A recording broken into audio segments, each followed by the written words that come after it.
Hello everyone, आज हम पढ़ने वाले हैं एक नावल को जो कि है things fall Apart by Chinua Achebe. ये लिखा गया था 1957 में और पब्लिश किया गया था 1958 में। और इसका जो टाइटल है थिंग्स फॉल अपार्ट, ये लिया गया था W.B. येट्स की द सेकंड कमिंग से। उसमें जो एक फेमस लाइन था थिंग्स फॉल अपार्ट, वहाँ से ये टाइटल लिया गया है।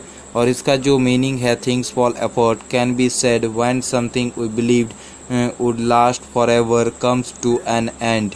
इसका ये मतलब है। और ये जो है ये इसमें जो चिनुआ अचीबी है ये दिखाना चाहे कि without proper balance things do fall apart, मतलब कोई बैलेंस के अलावा चीज़ें बिखर सी जाती है ऐसे ही। और ये चिनुआ अचीबी जो है इनका डेट ऑफ बर्थ है 1930 एंड ये जो इनका डेथ हुआ था 2013 में। जो नोवेल है, इस नोवेल में चिनुआ अचीबी ने दिखाया है कि कैसे ओकोंको का और ये जो इग्बो सोसाइटी है इसका अंत होता है। चलिए शुरू करते हैं इस नोवेल को। इस नोवेल में जो कैरेक्टर्स है वो है ये जो यूनोका है ओकोंको का फादर। इस ओकोंको का फादर है यूनोका। ये ओकोंको जो है ये है प्रोटेगोनिस्ट इस नोवेल का। और ये जो नोवॉय है ये है ओकोंको का सन। ये तीनों के बारे में ही ये स्टोरी डिस्क्राइब किया हुआ है। और ये जो इग्बो सोसाइटी है ये जो तीनों जो एक सोसाइटी में रहते हैं उस सोसाइटी को नाम है इग्बो सोसाइटी। जब ये नॉवेल स्टार्ट होता है तब ये ओकोंको जो है इस नॉवेल का प्रोटैगोनिस्ट, तो ये था एक फेमस पर्सन जिसे सभी लोग पहचानते हैं क्योंकि ये एक रेसलर था। और इसे ये मतलब कोई भी रेसलिंग मैच नहीं हारा था अभी तक।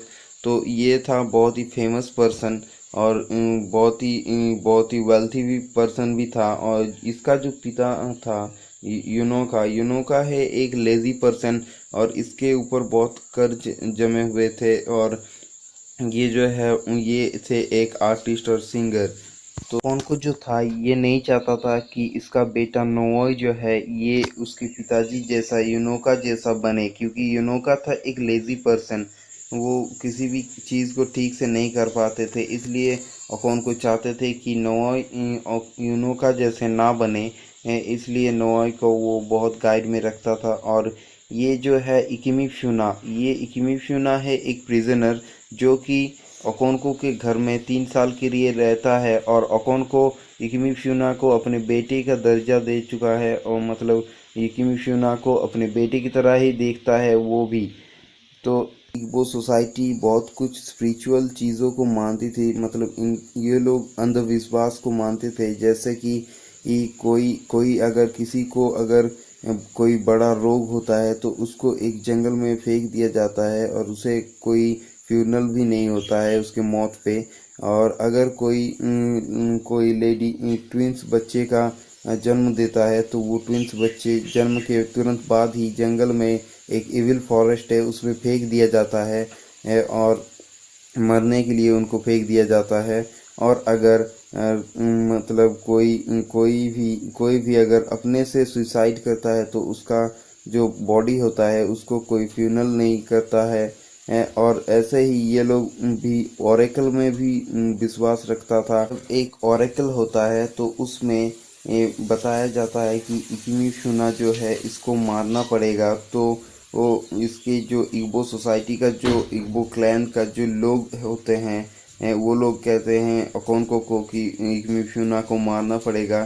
तो अकोंको उनको वो लोग कहते हैं कि तुम इसमें उसके मर्डर में मत आओ क्योंकि तुम उसका उसका पिता जैसे हो, तो तुम आओगे तो तुम उसे मार नहीं पाओगे, तो ये काम हम ही कर देंगे। ये जो इजूडू था एक पर्सन जो कि है मतलब सबसे ओल्ड पर्सन था इस इग्बो सोसाइटी में। तो ये कहता है कि तुम मत आओ इकिमिफुना को मारने के लिए, मैं हम लोग इसे मार देंगे। ये तो ओकोन को सोचता है कि अगर मैं नहीं मार पाया इकिमिफुना को तो ये लोग मेरे इग्बो सोसाइटी के जो लोग हैं ये लोग समझने लग जाएंगे कि ओकोन को एक वीक पर्सन है। तो ये फिर भी नहीं गया था। लेकिन जब इकिमिफुना चिल्लाता है कि फादर ये लोग मुझे मारने वाले हैं, तब ये अकोन को जाके उसे एक बार में ही ये काट के मार डालता है, क्योंकि उसे लगता है कि उसे ज़्यादा दर्द ना हो, इसलिए वो जाता है उसे मारने। ये जो इजुडू है इसका जब डेथ हो जाता है कुछ दिनों के बाद, तब इसका इसका जो बेटा है वो गलती से ओकोंको के द्वारा मारा जाता है। और जब ओकोंको ये काम करता है, तो ये जब ये काम गलती से करता है, इसलिए इसको 7 साल के लिए इसके क्लैन से निकाला जाता है। ये Okonkwo was thrown out of the clan for 7 years।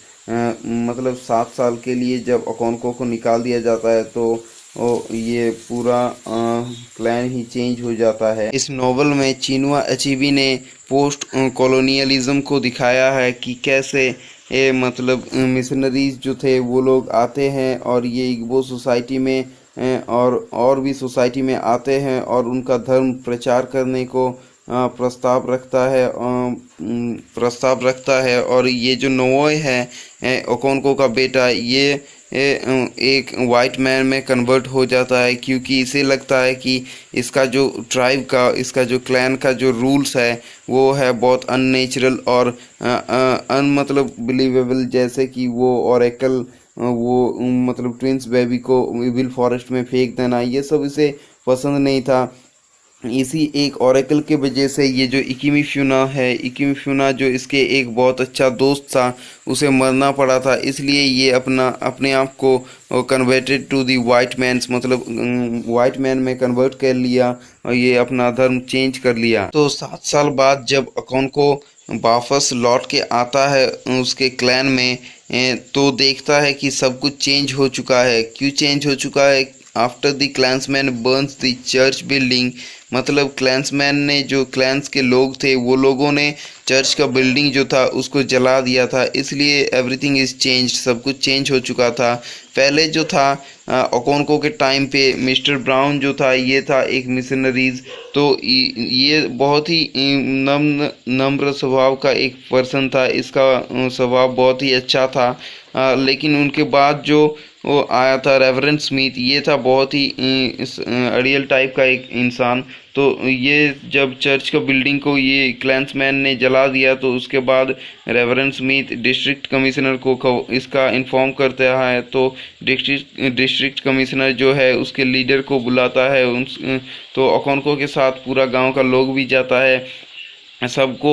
उसके बाद सबको पीटा जाता है उधर कोर्ट में मैसेंजर के द्वारा, और उनको एक फाइन भी देना होता है, जिससे उनका मतलब जो है after that they beaten severely by the court messenger and held in jail until the clan pays a heavy fine. मतलब जब तक कि ना वो लोग अपना वो हैवी फाइन पे करता है, तब तक उनको जेल में रखा गया। उसके बाद जब उन्होंने पैसा दे दिया क्लैंस के लोगों ने, तो उनको छोड़ दिया गया। उसके बाद जब ओकोंको के पास एक मैसेंजर आता है, तो ओकोंको उसको मार देता है और उसको मार देता है।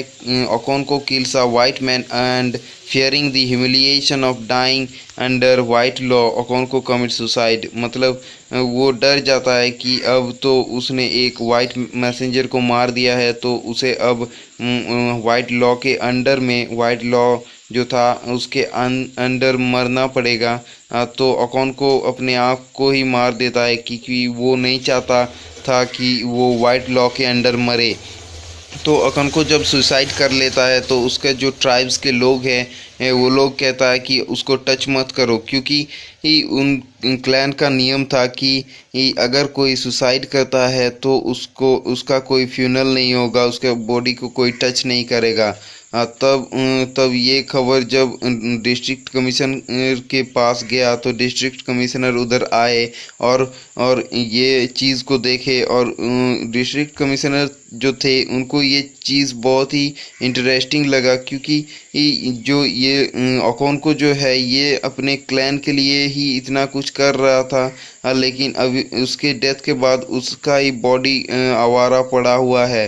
तो डिस्ट्रिक्ट कमिश्नर तब एक किताब लिख रहे थे, तो उसने उसमें उस किताब में उन्होंने ये चीज़ को ऐड कर दिया, और उस किताब का नाम था the pacification of the primitive tribe of the lower nigger.